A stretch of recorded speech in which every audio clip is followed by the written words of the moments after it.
रहीम अस्सलाम वालेकुम dear students. आज अलूमर साइंस अकेडमी में हम एलिमेंट्स, कंपाउंड्स और मिक्सचर में हमारी आज की जो हेडिंग होगी वो एलिमेंट्स की होगी और फर्दर हम इंशाल्लाह कंपाउंड और मिक्सचर को इन डिटेल डिस्कस करने वाले हैं। सो एलिमेंट्स ही बहुत लेंथी है, इसमें हमारे पास वैलेंसी एंड वाली हेडिंग रह नहीं, वो इंशाल्लाह हम कंपाउंड और मिक्सचर के साथ डिस्कस करेंगे। तो सबसे पहले आप देखें, शुरू में हमारे पास 9 एलिमेंट्स वर फाउंड, यानी कि जब न्यूली साइंटिस्ट थे, जब एलिमेंट्स केमिस्ट्री का नॉलेज होना शुरू हुआ, एलिमेंट्स के बारे में रिसर्चेस होना शुरू हुई, तो शुरू में साइंटिस्ट को ओनली 9 एलिमेंट्स का पता था। अभी इतने ज्यादा एलिमेंट्स दरियाफ्त नहीं हुए थे। कौन कौन से एलिमेंट्स थे, मैंने उनके सिंबल लिखे हैं, आपकी बुक पे उनके नाम लिखे हुए हैं, तो आपकी आसानी के लिए मैंने इधर सिंबल लिखे हुए ताकि आप लोग वहां पे नोट कर लो कि कौन कौन से एलिमेंट्स है। ये एमसीक्यूज भी आ सकता है। कार्बन AU गोल्ड के लिए है, ये सिल्वर का सिंबल है, SN टिन का सिंबल है, HG मरकरी का सिंबल है, PB लेड का सिंबल है, CU कॉपर का है, FE फेरस का है और S क्या है, सल्फर का सिंबल है। देन ओल्ड डेफिनेशन क्या थी, पुराने बाबे केमिस्ट जो थे वो केमिस्ट्री की किस तरह डेफिनेशन किया करते थे, किस तरह केमिस्ट्री को डिफाइन किया करते थे, which was not suitable definition of chemistry, वो इस तरह से डिफाइन किया करते थे। कहते थे the substances that could not be broken down into simpler units. ये मेन पॉइंट है, ऐसे सब्सटेंसेस जिनको मजीद नहीं तोड़ा जा सकता by an ordinary chemical process, आम तरीकों से। मसलन मैं आपको कुछ कहता हूं, अगर आप कागज का टुकड़ा लें, आप अपने हाथ से उसको तोड़ना शुरू कर दें, ब्रेक करते जाएं, तोड़ते जाएं, तो एक स्टेज ऐसी आएगी आपके पास स्मॉलेस्ट पीस रह जाएगा जो फर्दर नहीं टूट पाएगा, और उससे भी छोटे कोई चीज ऐसी होगी जो फर्दर डिवाइड नहीं हो पाएगी।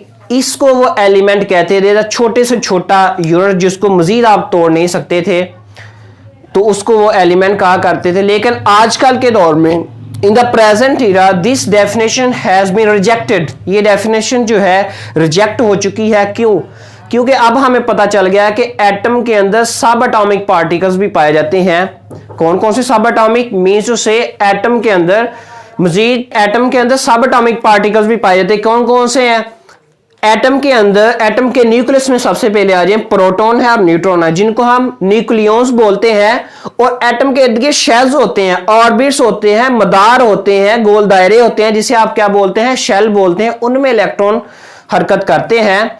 तो इसके अलावा एटम में मजीद जो है न्यूक्लियस में 100 से ज्यादा छोटे पार्टिकल्स पाए जाते हैं, जिसमें एंटी न्यूट्रिनो, एंटी इलेक्ट्रॉनो, एंटी प्रोटीनो and so on many of the particles are present in nucleus. ठीक है, उससे सब एटॉमिक पार्टिकल्स कहा जाता है। तो जब हमें पता चला कि एटम के अंदर मजीद छोटे से छोटे पार्टिकल हैं, तब ये वाली डेफिनेशन जो है बाबे केमिस्टों वाली वो रिजेक्ट हो गई।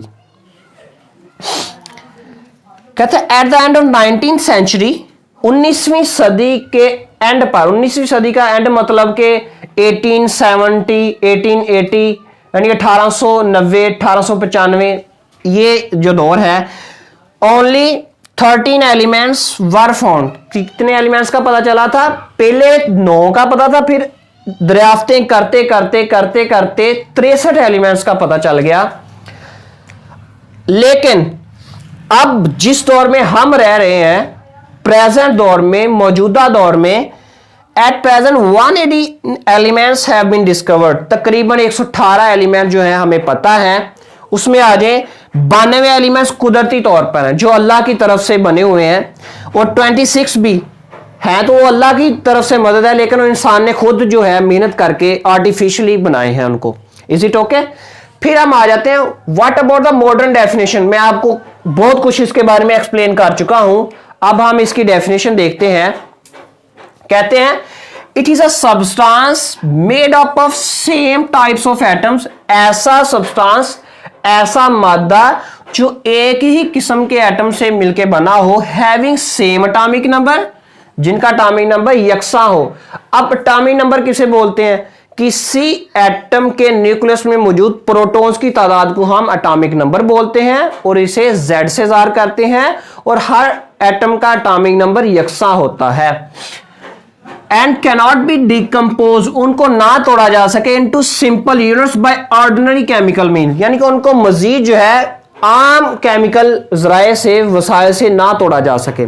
मसलन मैं आपको एग्जांपल दूं, मेरे पास ये AU गोल्ड का सिंबल है, AG सिल्वर का सिंबल है।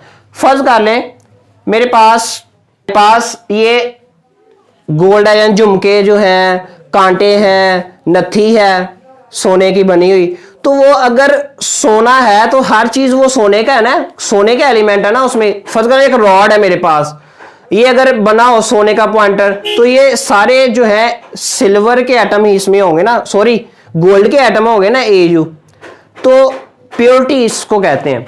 फिर अकरेंस ऑफ एलिमेंट्स, एलिमेंट्स कहां कहां पे पाए जाते हैं, कहां कहां पे मौजूद होते हैं। कहता है कि elements occur in nature in free and combined form, आजाद हालत में भी पाए जाते हैं और कंबाइंड फॉर्म में रहते हैं।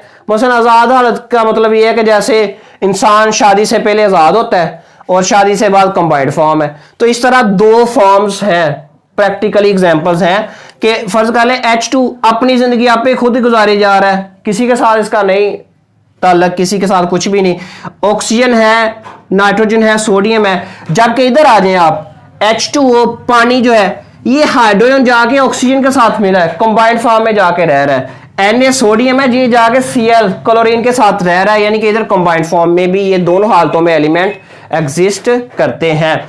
फिर occurrences of some elements in percentage, यानी वेट के लिहाज से हम देखते हैं परसेंटेज, आपके टेबल बना हुआ है उसको आप देखिएगा। एमसीक्यूज भी बहुत ज्यादा इंपॉर्टेंट है, पेपर में भी आपको बहुत ज्यादा इंपॉर्टेंट एमसीक्यूज आएंगे, तो इसको आपने अच्छे से देख लेना है। ऑक्सीजन जो अर्थ क्रस्ट जमीन की सतह पे जो है, फिर हम समुद्रों में देखेंगे, फिर हम एटमॉस्फेयर हमारे हवा में देखेंगे इनकी क्या परसेंटेज है। तो ऑक्सीजन जो है हमारे अर्थ क्रस्ट में पहले डिस्कस कर लेते हैं, 47% है, सिलिकॉन जो है 28% है और एल्यूमिनियम जो है वो 7.8% है। फिर आप आ जाए समुद्रों में ऑक्सीजन सबसे ज्यादा पाई जाती है, 86% है, हाइड्रोजन 11% है, क्लोरीन 18% है। फिर एटमॉस्फेयर में, माहौल में हमारे नाइट्रोजन सबसे ज्यादा परसेंटेज में, ये एमसीक्यूज पूछा जा सकता है। सबसे कम परसेंटेज में आपके पास जो है आर्गन है या कार्बन डाइऑक्साइड है, जिसकी परसेंटेज 0.03% है, वो इसमें नहीं लिखा हुआ है। नाइट्रोजन 78% है, ऑक्सीजन 21% है और आर्गन 0.9% है। फिर states of elements periodic table में हमारे पास एलिमेंट्स पाए जाते हैं। पीरियोडिक टेबल में जो 118 एलिमेंट्स हैं वो किन किन हालतों में पाए जाते हैं। हमने पढ़ा था कि मादा जो है 3 हालतों में एग्जिस्ट करता है, चौथी हालत भी है प्लाज्मा, उसको नहीं अभी देखेंगे, सॉलिड, लिक्विड और गैस।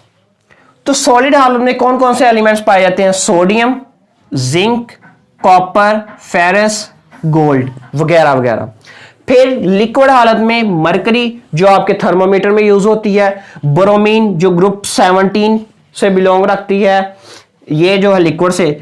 जबकि गैसेस नाइट्रोजन, ऑक्सीजन, क्लोरीन वगैरह वगैरह जो gases on the basis of properties, हम प्रॉपर्टीज की बुनियादों पर भी जो है पीरियोडिक टेबल में मौजूद एलिमेंट्स को जो है डिवाइड करते हैं, क्लासिफाई करते हैं। तो वो किन 3 हालतों में क्लासिफाई करते हैं, metals, non metals and metalloids.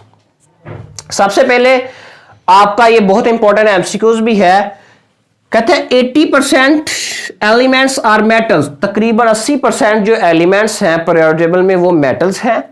Representation of elements, अब ये भी बहुत इंपॉर्टेंट है, ये आपको वैसे भी आना चाहिए, केमिस्ट्री का एक गुर है जो आपको आएगा तो आप सिंबल लिखने में एलिमेंट्स के कामयाब हो पाएंगे। एलिमेंट्स का इजहार कैसे करते, जैसे एक बच्चा पैदा हो किसी घर में तो उसका नाम रखा जाता है, ठीक है, तो ऐसे कुछ एलिमेंट जैसे दरियाफ्त हो गए, फिर साइंटिस्ट ने उनके नाम रखे हैं। तो these are represented by symbols and abbreviations, कहता है कि इनको अलामतों से और मुखफ़फ़ात से, मुखफ़फ़ात का मतलब होता है कि शॉर्ट यानी कि उनके लिए जाते हैं लेटर, वो जो शॉर्ट लिए जाते हैं वो किन किन जुबानों का उनका जो एब्रीविएशन हो सकता है, वो इंग्लिश का भी हो सकता है, वो ग्रीक यूनानी का भी हो सकता है, वो लैटिन उनका जो नाम होता है लतीनी नाम या जर्मन नाम का भी हो सकता है। सोडियम जो है उसका हमने Na सिंबल क्यों रखा? What's the reason behind the name of sodium, the symbol of sodium as Na उसका सिंबल होने के पीछे क्या रीजन है? वो ये है कि सोडियम का लैटिन नाम जो है वो नेट्रियम है, तो नेट्रियम के पहले 2 लेटर ले लिए Na, तो ये इसका सिंबल इस तरह आ गया। फिर पोटाशियम, मैं आपको एग्जांपल दे रहा हूं, पोटाशियम जो है इसका सिंबल के है तो क्यों है? रीजन ये है कि केलियम जो है इसका लतीनी जुबान में नाम है, तो केलियम का पहला लेटर हमने ले लिया के, तो इस तरह जो पोटाशियम का सिंबल जो है के है। फिर अब मैं आपको बताऊं, अगर किसी एलिमेंट का जो है एक ही लेटर पर मुश्तमिल है सिंबल, तो वो कैपिटल लिखेंगे, यही लिखा हुआ है। अगर किसी एलिमेंट का जो सिंबल है वो 2 हरूफ पर मुश्तमिल है, 2 लेटर पर मुश्तमिल है, तो आपने पहला लेटर कैपिटल मींस के बड़ा लिखना है और दूसरा लेटर आप छोटा लिखेंगे, तो इस तरह आप जो है उनको ज़ाहिर कर पाएंगे। तो मैं आप एग्जांपल दे देता हूं, अगर 1 लेटर पे है तो हाइड्रोजन है, नाइट्रोजन, कार्बन, फ्लोरीन, ये मिसालें हैं। अगर 2 लेटर पे हैं तो पहला कैपिटल लिखेंगे, जैसे कैल्शियम का मैग्नीशियम में M, क्लोरीन में C और L छोटा है, कोबाल्ट में C बड़ा और O छोटा है, ऐसे टिन में S बड़ा है और N छोटा है। तो ये था हमारा आज का लेक्चर। मज़ीद लेक्चर्स के लिए आपने इस चैनल को जरूर लाइक, शेयर और सब्सक्राइब करना है। थैंक यू, अल्लाह हाफिज़।